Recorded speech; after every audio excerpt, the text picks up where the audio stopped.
Imagine this. Your final exam is tomorrow. You open your laptop, ready to study, but somehow you start watching a video. Then another one. Then you check your phone for a minute. Suddenly you look at the clock. It's 3:00 in the morning. And you haven't studied anything. Now panic hits. Your heart starts racing. And you ask yourself the same question millions of people ask every day. Why do I keep doing this to myself? If you've ever experienced something like this, you've experienced self-sabotage. And the strange truth is, yas my yeek. Your brain might actually think it's protecting you. Your brain might actually think it's protecting you. A strange human habit picture. A simple scene. A stick figure receives an email. The message says, "Congratulations, you got the job." At first the character smiles. But then their expression slowly changes. Their mind starts whispering things like, end quote. Maybe they made a mistake. What if I'm not actually qualified? What if they realize I'm a fraud? Instead of feeling proud, they feel nervous. This feeling has a name. Imposter syndrome. And surprisingly, it is extremely common. Studies show that between 60 and 80% of people experience imposter syndrome at some point in their lives. And when it comes to procrastination, the numbers are even more shocking. Among university students, up to 95% admit they regularly procrastinate. So if you struggle with these patterns, you are not broken. You are not lazy. You are simply human. But not everyone experiences self-sabotage the same way. In fact, it exists on a spectrum. The self-sabotage spectrum, imagine a long line. On the far right side are people who struggle with severe and repeating patterns of self-sabotage. No matter the situation, the same problems keep appearing again and again. For about 15 to 20% of adults, these patterns can seriously affect their lives. Sometimes this is connected to neurological differences, such as ADHD, which makes impulse control much harder. But most people don't live in this extreme zone. Most of us live somewhere in the middle. For maybe 60 to 80% of people, life works normally most of the time. We go to work. We complete tasks. We handle responsibilities. But when something important appears, a major opportunity, a big exam, a promotion, a creative project, something strange happens. Suddenly we begin doing the exact things that guarantee failure. We delay. We distract ourselves. We doubt our abilities. Why would the brain sabotage something important? To answer that question, we need to understand how the brain actually works. Your brain is not designed for happiness. Many people believe the brain is simply chasing pleasure. The explanation usually sounds like this. We procrastinate because our brain prefers dopamine. Watching videos feels better than studying. Scrolling feels easier than working.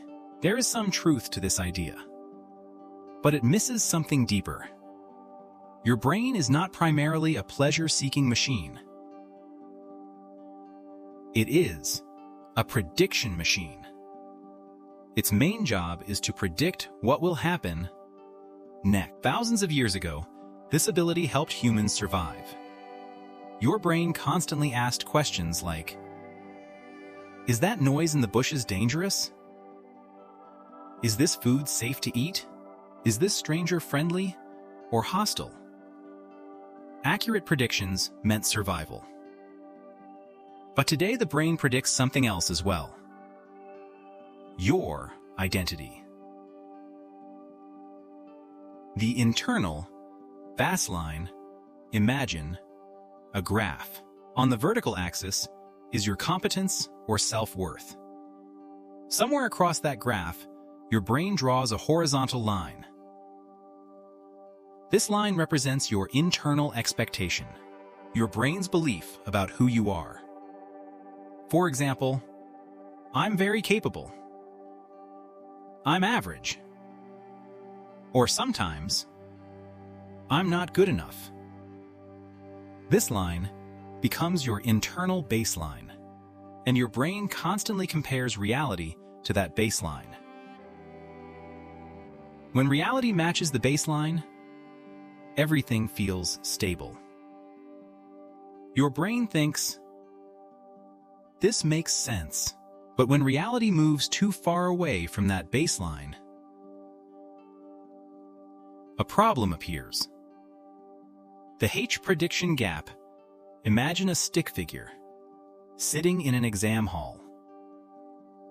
Their internal belief says, quote, I'm not very smart, but then something unexpected happens. They perform extremely well. The teacher praises their work. Now reality says, what ass? You're capable. But their baseline says, you're not good enough. That difference creates something scientists call a prediction error. In simple terms, it's a gap between expectation and reality. And surprisingly, the brain treats that gap as a problem, because if the prediction is wrong, the brain's model of the world might also be wrong. And the brain hates uncertainty. So it tries to close the gap as quickly as possible. And one of the fastest ways to close that gap is self-sabotage. Two different paths to self-sabotage. Interestingly, self-sabotage can appear in two completely opposite situations. Let's start with the first one. Path Oni, protecting a high ego. Imagine a student who believes, Nididak, Didak. I should be very intelligent. Their internal baseline is set very high. But then, an exam appears, and exams reveal the truth. What if they fail? What if they are not as smart as they believe? That possibility threatens their identity. So the brain creates a clever strategy. The student starts studying the night before. Maybe they stay up all night. Maybe they arrive tired. Now something interesting happens. If they fail, they have an excuse. I failed because I didn't sleep. But if they succeed, the result feels even more impressive. I passed, even though I didn't prepare. Psychologists call this self-handicapping. It protects the ego from being proven wrong. Path TWO, escaping success. Now imagine the opposite situation. A person whose internal baseline says, I'm not good enough. Then something unexpected happens. They receive praise, or a promotion, or recognition. Reality suddenly says, you're capable. But their internal belief says, you're a fraud. That gap becomes extremely uncomfortable. So the brain tries to close it. The person might say things like, Jando, Jack Nex. I'm probably going to mess this up. I'm not ready. I feel overwhelmed. These statements lower expectations. But over time, they also teach others to see the person as fragile. In other words, the brain trades future opportunity for short-term safety. Because to the brain, predictable failure feels safer than uncertain success. You tell yourself that tomorrow will be different, that you'll start earlier or be more disciplined. But when tomorrow arrives, the same cycle continues. That's because at this point, you're no longer just dealing with habits, you're dealing with biology. Now this is where things get deeper. Because at this point, you're not just dealing with thoughts or habits, yachgus. You're dealing with your brain's survival system. Imagine sitting at your desk with an important task in front of you. You know it matters. You know you should start. But the moment you try, something uncomfortable appears. Your chest tightens slightly. Your thoughts begin to speed up. And a quiet sense of pressure builds in the background. You start thinking, what if this isn't good enough? What if I fail? What if people judge me? And even though nothing dangerous is actually happening, your brain reacts as if something is. Inside your brain, a small structure called the amygdala becomes active. You don't need to remember the name. Just think of it as your internal alarm system.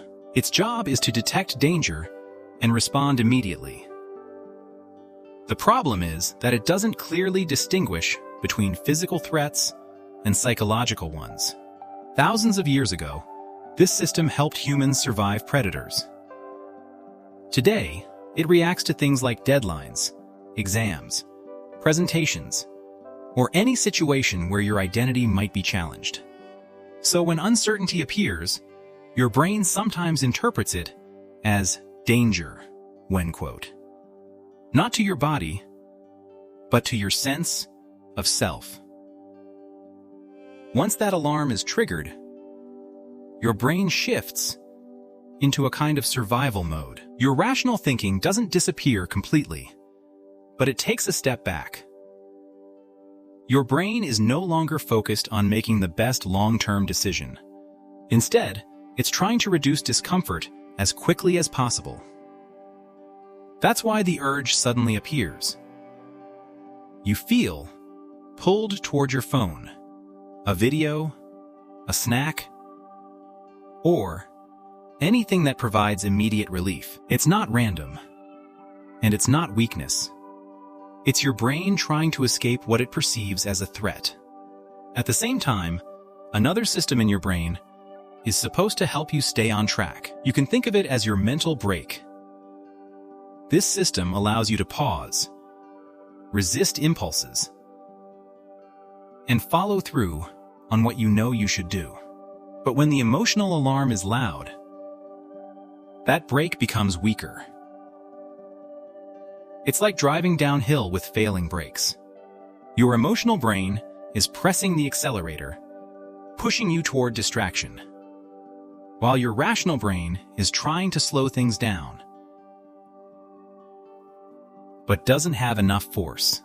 That's why you end up in that frustrating state where you think, I know what I should do, but I just can't start. The key insight here is that people who overcome self-sabotage aren't people who never feel fear or resistance. They simply learn how to work with their brain instead of fighting against it. And one of the simplest ways to begin doing that is by creating a small amount of distance between you and your thoughts. The moment anxiety appears, instead of trying to ignore it or push through it, you pause and write it down. You might write something as simple as, I feel nervous right now. Or I'm thinking that I might fail this. When the thought stays inside your head, it feels overwhelming and personal. But once you put it on paper, something shifts. You're no longer inside the thought, you're observing it. That small shift creates space, and that space helps calm your brain enough for your rational thinking to come back online. Even after that, starting can still feel difficult, so instead of relying purely on willpower, you make the task easier to begin.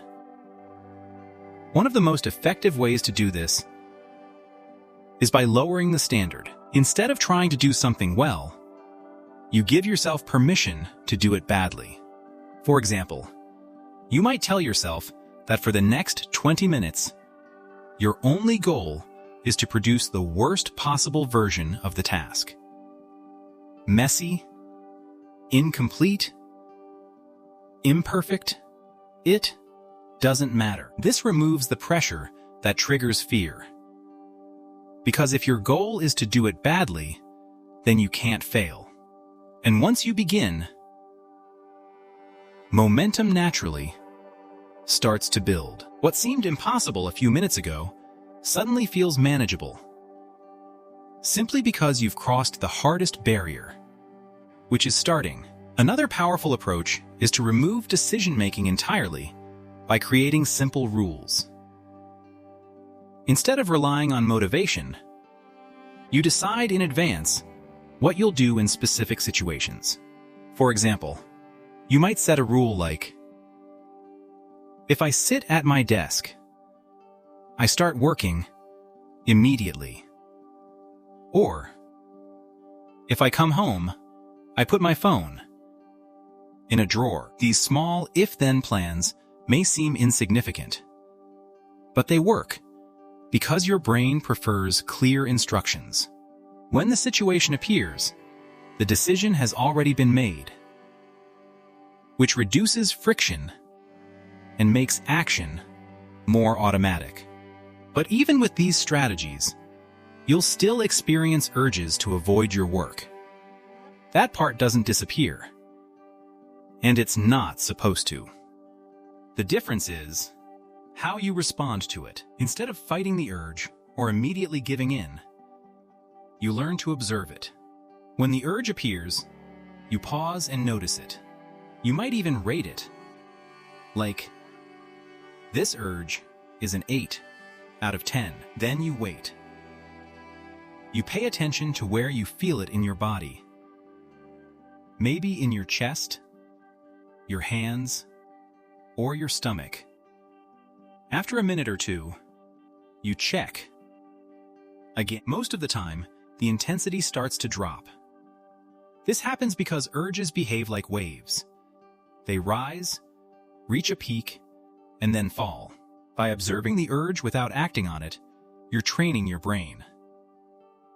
Each time you do this, your ability to handle discomfort improves, and your mental brake system becomes stronger. However, there is one final piece that ties everything together, and it goes back to your internal baseline, the belief your brain holds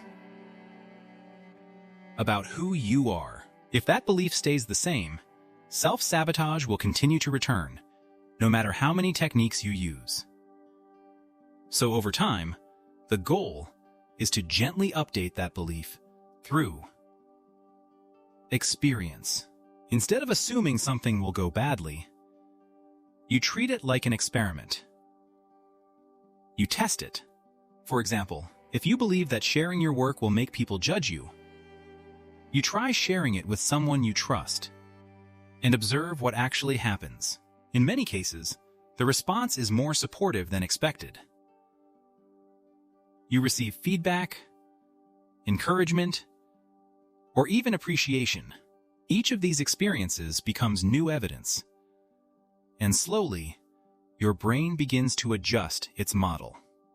Over time, the gap between what you believe and what is actually true becomes smaller. You start to see yourself more clearly, not as perfect, not as incapable, but as someone who is learning, improving, and capable of growth. And when that happens, something important changes. The brain's alarm system becomes quieter, the resistance becomes weaker, and the need to sabotage yourself begins to fade. You're no longer constantly fighting against your own mind. Instead, you're working with it. So the next time you feel that familiar pull toward distraction, don't immediately judge yourself or assume something is wrong. Pause for a moment and ask yourself what you're trying to avoid. Write it down. That small action might seem insignificant, but it creates just enough space for you to take control again. And each time you do it, you move a little further away from self-sabotage and a little closer to becoming the person you already have the potential to be.